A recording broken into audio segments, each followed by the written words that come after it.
नमस्कार दोस्तों, welcome to learning is a process. आज हम पढ़ेंगे class 7th history chapter 2 new kings and kingdoms. इसके क्वेश्चन आंसर्स कंप्लीट करेंगे आज हमने चैप्टर को एक्सप्लेन किया है लास्ट वीडियो में। तो नेक्स्ट अभी क्या आएगा हमारा question number 1, match the following. ठीक है, क्वेश्चन है मैच द फॉलोइंग का मैंने सीधा आंसर ही दिया यहाँ पे, आप देख सकते हैं। नाउ क्या आएगा हमारे पास, जैसे कि गुर्जारा प्रतिहारा कहाँ रहते थे वो? गुजरात एंड राजस्थान में थे वो। ठीक है, ये स्टेट्स को लोकेट करना है मैप में। Okay, Rashtrakutas western Deccan, western Deccan यानी कि पश्चिम दक्षिण। ठीक है, पालास कहाँ पे? बंगाल में, ये तो पता ही होगा। चोलास कहाँ पे? तमिलनाडु में। अब ये चारों पांचों जगह जो है ना, आपको कहाँ पे लोकेट करनी है? मैप पे लोकेट करनी है। Who were the parties involved in the tripartite struggle? Tripartite struggle क्या थी? ये 3 डायनेस्टीज के बीच का स्ट्रगल था। यहाँ पे ईस्ट में पाल थे, इधर वेस्ट में गुर्जार प्रतिहार थे, जीपी लिख रही हूँ मैं, एंड साउथ वेस्ट में क्या थे? कौन थे? राष्ट्रकूटास। यहाँ पे दक्कन में नीचे राष्ट्रकूटास। ठीक है, तो झगड़ा किसके ऊपर था? यहाँ पे कन्नौज था। ठीक है, कन्नौज, सॉरी ये लिखा मैंने, कन्नौज। ओके, तो ये था उनका झगड़ा। नेक्स्ट है the tripartite struggle was fought for the control of the north in 9th century। The parties involved in this were Gurjara Pratiharas, Rashtrakutas and Palas. कहाँ कहाँ पे रहते थे ये आपने मैच में भी पढ़ लिया और ऐसे मैप में देख लेंगे। What were the qualifications necessary to become a member of the committee of the sabha in the Chola empire? ये हमने बॉक्स में पढ़ा था, ये वही आंसर है यहाँ पे। Brahmans often receive land grants by, और ब्रह्मदिया, लैंड ग्रांट्स। ब्रह्मदिया क्या हो गया? ब्रह्मदिया ऐसी जगह है, ऐसी लैंड है जो ब्राह्मणों को दान दी जाती थी। Each brahmadeya was looked after by an assembly और sabha of prominent Brahmin land holders. हर एक ब्रह्मदिया जो है ना, उसका कौन देखने वाला था?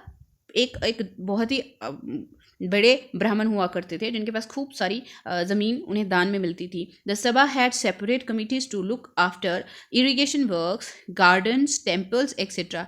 जो सभा होती थी ना, उनकी अलग अलग कमिटीज़ होती थी जो क्या देखते थे? सिंचाई का काम अलग लोग देखते थे, गार्डन्स अलग देखते थे, टेम्पल्स अलग देखते थे। Name of those eligible to be member of these committees were written on small tickets of palm leaf. तो जो लोग इसके लिए एलिजिबल होते थे ना कि जो मेंबर बन सकें, तो उनके नाम लिख दिए जाते थे खजूर के पेड़ के पत्तों पे।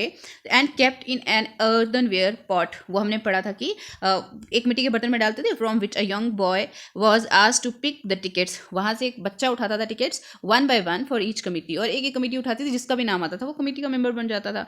To become a member of the committee of the sabha in the Chola empire the following qualifications were necessary. ऊपर जो इंट्रोडक्शन है, इसको अगर आप इतना ज़्यादा नहीं भी देंगे, जिस तरह से क्वेश्चन जितना पूछा उतना आंसर देना is important, not more than that. तो देखो, the members had to be a owner of the land from which land revenue is collected. जो मेंबर्स को होता था ना, उनको लैंड उनके पास लैंड होना चाहिए होता था जहाँ से वो क्या करते थे? टैक्स कलेक्ट कर सकते थे। He had to possess his own home, उनका अपना घर होना चाहिए। He had to be between the age of 30 to 70 years, 30 से लेकर 70 साल तक होना चाहिए उसका age. He had to have knowledge of the Vedas, उन्हें वेदा का ज्ञान होना चाहिए। He should have been honest and well versed in administrative matters, वो बहुत ईमानदार भी होने चाहिए और बहुत अच्छा ज्ञान होना चाहिए उन्हें प्रशासन व्यवस्था का। ठीक है, he should not have been a member of any committee in the last 3 years, किसी और कमिटी, दूसरी कमिटी का मेंबर नहीं होना चाहिए वो इन पिछले लास्ट 3 सालों में। ठीक है, he should submit his accounts as well as of relatives to contest election. जब वो इलेक्शन में खड़े होंगे तो उन्हें क्या करना है? पहले तो अपने जो रिश्तेदार हैं उनका भी अकाउंट, उनकी कितनी प्रॉपर्टी है, खुद की कितनी प्रॉपर्टी है, ये सब इन्फॉर्मेशन बतानी है उन्हें। ठीक है, तो ये बहुत ही अच्छा सिस्टम था। हाँ ठीक है, तो what were the 2 major cities under the control of the चहमानास? देखो, चहमानास और चौहान ये एक ही हैं, इनके अलग अलग नाम बोलते हैं। तो क्या क्या मेजर सिटीज थी जिनके अंडर, जो उनके अंडर थी? Chahamanas, later known as Chauhans, ruled over the region around Delhi and Ajmer. ये हमने पढ़ा था, कहाँ करते थे राज वो? दिल्ली और अजमेर। मैप में लोकेट करेंगे। The best known Chahamana ruler was Prithviraj. सबसे अच्छा चहमान रूलर कौन सा माना जाता है? पृथ्वीराज 3, यानी कि उनसे पहले 2 पृथ्वीराज और हो चुके हैं। They attempted to expand their control to the west and the east, but opposed by Chalukya and Gujarat by the Gadwals of the western Uttar Pradesh। ठीक है, तो अब वेस्ट वाली साइड आते थे तो चालुक्य अपोज करते थे, ईस्ट वाली साइड आते थे तो गढ़वाल अपोज करते थे। ठीक है, 2 major cities to control in the control of Chahamana were Delhi and Ajmer. Okay, तो how did the Rashtrakuta become powerful? By the 7th century, there were lots of big landlords and warriors. 7वीं शताब्दी में बहुत बड़े बड़े जो लैंडलॉर्ड्स हुआ करते थे और योद्धा हुआ करते थे, chief, who were working as subordinate or samants for their kings. वो कैसे काम कर रहे थे? उनके अंदर करते थे काम, किसके अंदर? चालुक्यास के अंडर काम करते थे सामंत के रूप में. They were supposed to bring gifts. वो क्या करते थे? गिफ्ट्स भी लाना होता था, उनका एक कर्तव्य था. Be present in the court and support the king with their army. उन्हें दरबार में आना होता था और राजा को सपोर्ट करना पड़ता था उनकी आर्मी के साथ, ठीक है. But sometimes they asserted their independence from their kings. कभी कभी वो खुद को स्वतंत्र घोषित कर देते थे. Rashtrakutas was one of them. Rashtrakuta भी उनमें से ही एक थे, ठीक है. Rashtrakuta were initially subordinate to the Chalukyas of Karnataka. जो कर्नाटका के चालुक्य वंश थे ना, उसके अंदर, उन्हीं के अंडर काम करते थे राष्ट्रकूट्स, ठीक है. In the mid 18th century, जो 18वीं शताब्दी का मध्यकाल था, Dantidurga Rashtrakuta chief overthrew his Chalukya. ये बाय मिस्टेक हुआ है, 8th सेंचुरी होगा. overlord and established his right to rule by performing the hiranyagarbha ritual. ये हमने पढ़ा था ना कि हिरण्यगर्भा, यहाँ पे 18th सेंचुरी नहीं है, 8th है ये, ठीक है. 8th याद रखना है इसको, 8th को, ओके. तो नाउ क्या बोलते हैं वो? Performing this ritual with the help of Brahmanas he was thought to lead to the rebirth of the sacrificer as kshatriya. तो इस रिचुअल को, जो हिरण्यगर्भा रिचुअल होता था, इसे निभाने के बाद किसी भी इंसान को क्षत्रिय माना जाता था. ऐसा माना जाता था कि उसका दूसरा जन्म हुआ है एज अ क्षत्रिय. तो what did the new dynasties do to gain acceptance? नए जो वंश थे उन्होंने क्या किया? अपने आप को एक्सेप्ट करवाने के लिए, अपने आप को मनवाने के लिए.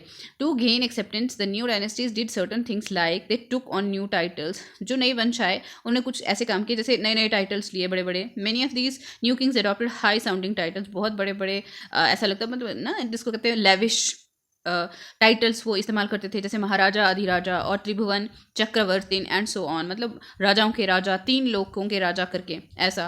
Perform religious rituals which would make them part of the Kshatriyas. ऐसे रिचुअल्स परफॉर्म किए जो उन्हें क्षत्रियास का पार्ट बना देते हैं. They also share their power with their samantas as well as with the association of peasants. वो किसके साथ शेयर करते थे पावर? सामंत्स के साथ, और उनके साथ में किसके साथ? पीजेंट्स के साथ भी करते थे, और जो व्यापारी थे और ब्राह्मण थे. Engage in warfare to assert their power and curve kingdom from themselves, for themselves, ठीक है. युद्ध भी करते थे और अपने लिए जो राज्यों को और बढ़ाने के लिए युद्ध करके अपने राज्य में मिक्स किया करते थे दूसरी जगहों को जीतने के बाद. What kind of irrigation work were developed in the Tamil Nadu. किस किस तरह के इरीगेशन, हमने ये चैप्टर में बहुत डिटेल में पढ़ा है. अराउंड 5th और 6th century Chola develop new methods of irrigation. 5वीं और 6ठी शताब्दी की अगर बात करें हम, तो चोला वंश जो थे उन्होंने नए तरीके अपनाए सिंचाई के. दे open there land for large scale cultivation. उन्होंने अपनी ज़मीन को बड़े लेवल पे खेती बाड़ी करने के लिए इस्तेमाल करना शुरू किया. They clear the forest and level the land for agriculture. जंगलों को साफ किया गया, ज़मीन को बराबर करके उस पर खेती करने के उस लायक बनाया गया. They built embankments to prevent flood and canal to carry water. उन्होंने नदियों के किनारे बनाए ताकि जो पानी का बहाव ओवरफ्लो होकर बाहर आ जाता था पानी और उनकी फसलों को नाश कर देता था, उससे उन्हें बचाया जा सके.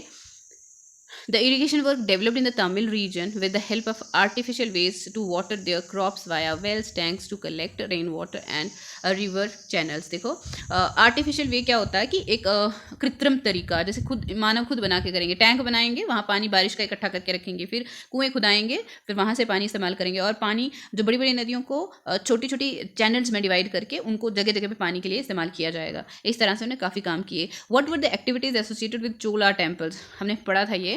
A Chola temple was not only a place of worship but also the hub of economic. देखो चोला टेम्पल्स जो थे ना, वो सिर्फ पूजा के लिए ही इस्तेमाल नहीं होते थे, बल्कि वहाँ पे आर्थिक काम होते थे, सामाजिक काम होते थे और सांस्कृतिक काम भी होते थे. यानी कि आर्थिक, सामाजिक और सांस्कृतिक जीवन के जो भाग हैं उसके साथ जुड़े हुए थे वो, ठीक है. These temples often became the centre for settlement which grew around them. देखो जहाँ टेम्पल होते थे ना, वहाँ पे अक्सर आसपास में घर, मार्केट्स वगैरह बन जाया करते थे ताकि लोग आने जाने वाले यात्री हों, श्रद्धालु हों, उन्हें जितनी जितनी ज़रूरत होती थी उस हिसाब से उन्हें चीज़ें वहाँ पर प्रोवाइड की जाती थी. किसी को गार्लैंड का काम मिल गया, किसी को सिंगिंग का, डांसिंग का, क्लीनिंग का, एंड प्रसाद का इस तरह से, मतलब ये एक बहुत होता है ना, डेवलपमेंट का भी एक सोर्स बन गया जगह की। Thus apart from the priest we find a number of people who engage in various activities. एक पंडित होते थे जो पूजा करते थे, ठीक है, उसके अलावा बहुत काम होते हैं ना मंदिर में, कितना कुछ होता है, अलग अलग काम के लिए अलग अलग लोग इंगेज थे वहाँ पे। They were associated with Chola temple, they were garland maker, है ना, हार बनाने वाले, कुक्स खाना बनाने वाले, स्वीपर सफाई करने वाले, म्यूजिशियन जो यंत्र बजाते हैं, अलग अलग तरह के डांसर्स जो होते हैं, डांस करने वाले, नाचने वाले, एंड क्राफ्ट्स, अलग अलग तरह के क्राफ्ट्स के लिए वाले लोग हैं, ये सब लोग वहाँ जुड़े हुए थे। Let us discuss. एक्चुअली मैंने हाँ, ये जो 4 क्वेश्चन है ना, ये इनका लिखा कुछ नहीं है। देखो इसमें क्यों नहीं लिखा है, लुक एट द मैप 1। जो मैप 1 है ना आपके इस चैप्टर में, once more and find out whether there were any kingdom in the state in which you live. आपको क्या करना है, अब देखना है आपको वहाँ जाके कि जैसे मानो आप कहीं दिल्ली में रहते हो, तो क्या उस मैप 1 में ऐसी कोई जगह मेंशन की है जो दिल्ली के आसपास, ऐसी कोई किंगडम है जो दिल्ली में ही है। मानो contrast the election in Uttar mirror with present day panchayat election. कैसे होते थे इलेक्शन, वो लॉटरी का निकलती थी मेंबर्स के लिए, है ना, उत्तर मेरर इंस्क्रिप्शन के हिसाब से जो एक बच्चा लॉटरी निकालता था, मेंबर्स बन जाते थे, उनकी क्वालिफिकेशन मानी जाती थी। तो कितना मैच करता है आज के समय में। आज के समय में अगर पंचायत के इलेक्शन के जो मेंबर्स हैं उनकी एलिजिबिलिटी क्राइटेरिया वो अलग होगा, कैसे होगा, कितना अलग है, कितना सेम है, ये आपको अपने अपने हिसाब से देखना है, क्योंकि हर एक एरिया में क्या है, अलग अलग सिस्टम है। जम्मू एंड कश्मीर में अलग है, दिल्ली में अलग है, छोटे लेवल पे इलेक्शन के सिस्टम में थोड़ा थोड़ा डिफरेंस आता है, थोड़ा थोड़ा, ऐसा नहीं कि बहुत ही अलग है, लेकिन थोड़ा थोड़ा difference personal level, local level पे है, ठीक है। अब साउथ इंडिया में जाओगे तो अभी भी still they use that method, दो इट हैज़ बीन चेंज्ड, मतलब ये बदल चुका है मगर फिर भी सेम है, it's to an extent same. Compare the temple shown in this chapter with any present day temple in your neighborhood, highlighting any similarities and differences that you notice। देखो क्या करना है, जो जो टेम्पल्स है ना उन्हें कंपेयर करना है, यानी कि उनको देखना है आपके आसपास में जो मंदिर है ना उसके साथ मैच कराना है कि क्या चीज़ें मिलती हैं, क्या चीज़ें अलग हैं, क्या वो भी उतनी बड़े टेम्पल हैं जो वो पुराने टेम्पल थे, ऐसे ही है, सेम है, बनावट ऐसी है, ऐसा है क्या। तो ये चीज़ें आपको मैच करानी है, अपनी जगह पे देखना है, क्योंकि ये आपकी क्या होता है ना, एक्टिविटी वर्क जिसको कहते हैं। तो एक्टिविटी वर्क नेक्स्ट पर्सन कैसे कराएगा जब तक ये नहीं पता होगा कि बच्चा कहाँ बिलोंग करता है ना। Find out more about taxes that are collected at present. आपको क्या करना है, टैक्सेस के बारे में जानना है, कौन कौन से टैक्स कलेक्ट करते हैं आज के समय में। जैसे अगर मैं आपको बताऊं, डायरेक्ट एंड इनडायरेक्ट 2 तरह के टैक्सेस होते हैं और उनका कलेक्शन होता है आज के समय में, ठीक है, फाइन। और डायरेक्ट और इनडायरेक्ट टैक्स में भी अलग अलग हैं, ठीक है। डायरेक्ट कैसे, जैसे कोई गवर्नमेंट सर्विस करते हैं तो उनका टैक्स डायरेक्टली उनसे उनकी सैलरी में से ले लिया जाता है। एंड जो कोई जैसे अब हम हैं, हम शॉप पे जाते हैं, बिस्किट खरीदते हैं या फिर कोई ब्रेड खरीदते हैं, तो वो जो ब्रेड बनता है, बिस्किट बनता है, उन कंपनीज पे ऑलरेडी टैक्स लगा होता है, तो वो हमारा कट जाता है, उसी हिसाब से हम टैक्स पे की हुई चीज़ को खरीद रहे हैं और हमारे ऊपर टैक्स, वो उन्होंने टैक्स वगैरह का सब कुछ इंक्लूड करके रेट दिया होता है हमें। तो बस इस तरह से टैक्स का डिफरेंस है। तो आपको ये देखना है आप कहाँ कहाँ पे रह रहे हो, कैसे कैसे रह रहे हो, लेकिन कुछ चीज़ें सेम भी हैं, तो उनको आप आराम से करेंगे। एक्टिविटी वर्क है, ये आपको करना है। देखिए चैप्टर 2 का एक्सरसाइज वर्क कंप्लीट है। अब आज का मिलेंगे नेक्स्ट चैप्टर में, नेक्स्ट वीडियो में। तब तक के लिए धन्यवाद, खुश रहिए, बढ़ते रहिए और पढ़ते रहिए।